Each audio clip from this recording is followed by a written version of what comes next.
Bought a candle to feel better, only to spiral about the bill later?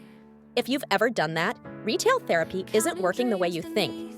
Have you ever treated your cart like a friend?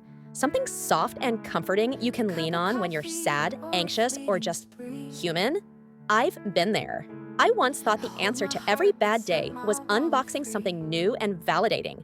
But then the charge hit my card, and my mood didn't improve. My anxiety did.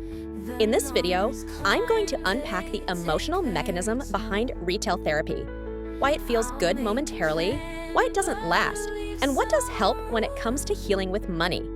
It's part confessional, part life hack, and 100% real talk, because you deserve solutions that stick, without the shipping labels and buyer's remorse.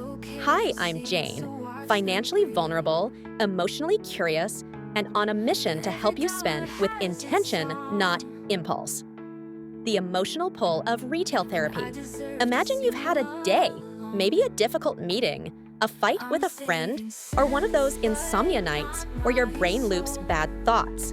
Your heart pounds, your chest tightens, and somewhere between "I can't handle this" and "just send help," your brain flickers. But what about a candle? Or that pastel mug? In that moment, retail therapy looks like salvation wearing a cute outfit. When I first felt it, I was at the checkout page in tears, filled carts, hopeful eyes. I clicked. I felt a flash of warmth, maybe a dopamine pop, but then the mask wore off. My back was still tense, my chest still heavy. The package arrived, I took it out, sipped from the mug, sniffed the candle. Fine, not life-changing, not healing.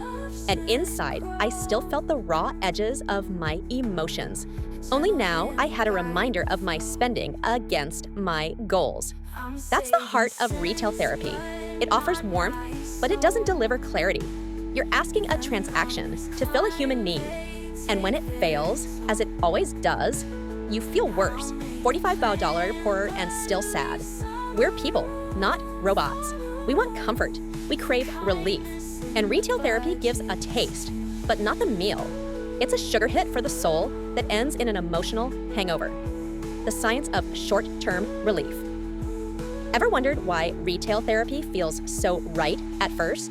Emotional spending taps into your brain's reward center, just like sugar, social likes, or any other quick fix. When you click buy now, your brain releases dopamine. You get an emotional high. That moment of relief, it's chemical, not cathartic. Neuroscience shows that your brain learns to associate that clicking pattern with relief from anxiety. So the next time you feel stress, your brain whispers, maybe checkout will fix it, and you click again. It becomes a loop, sometimes worth $400 a month, but dopamine disappears fast. The sigh of relief is short-lived, maybe 10 seconds, and then your emotions return, but this time with added guilt and regret. That guilt adds to stress, creating its own dopamine costly loop. So emotional spending becomes emotional debt, paying interest on every impulsive purchase. No wonder it feels like being stuck in quicksand. You're sinking financially and emotionally, one retail hit at a painful time. Why we keep doing it? Emotional spending isn't a problem. It's a symptom of pain, boredom, loneliness. When those feelings come, your brain, wired for quick relief, nudges you toward the cart. And modern retail knows this. One click, free shipping, buy again, suggestions. They're all convenience monsters. They make it way too easy to mask emotions with consumption. So on some level, you're not poorly disciplined.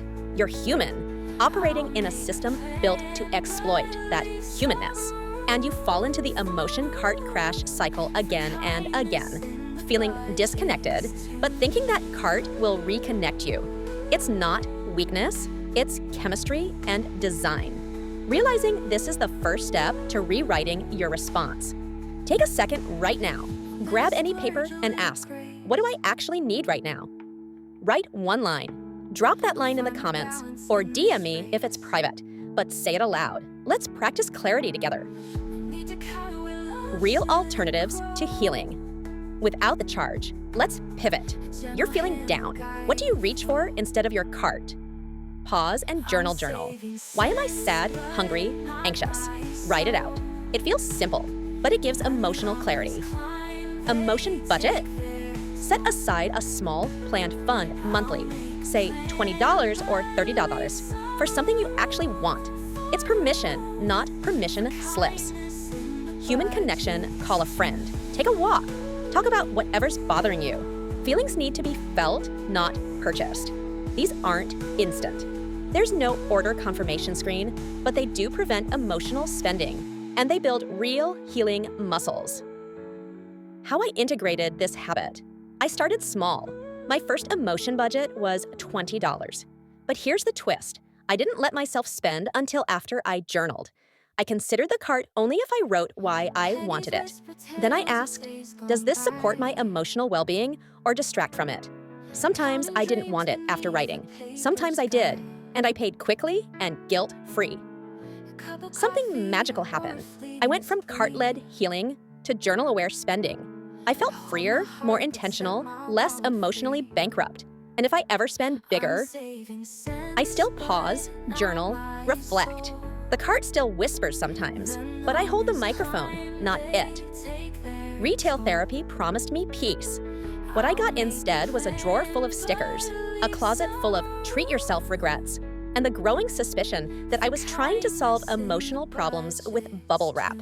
But healing doesn't arrive in a box. It doesn't come with tracking info. It comes when you give yourself what you actually need: clarity, permission, space. It comes when you say, I'm not broken, I'm just tired, and this cart can't fix that. You are not a bad spender. You're just a human with feelings, and that's okay. Let's stop outsourcing our healing to shipping labels and start creating a money life that reflects our emotional truth, not our temporary panic. If this resonated even a little, tap like, subscribe, and share this with your favorite retail therapist. Then comment below. Here's what I actually needed instead of what I bought. No shame, just awareness. Let's make emotional clarity the new checkout.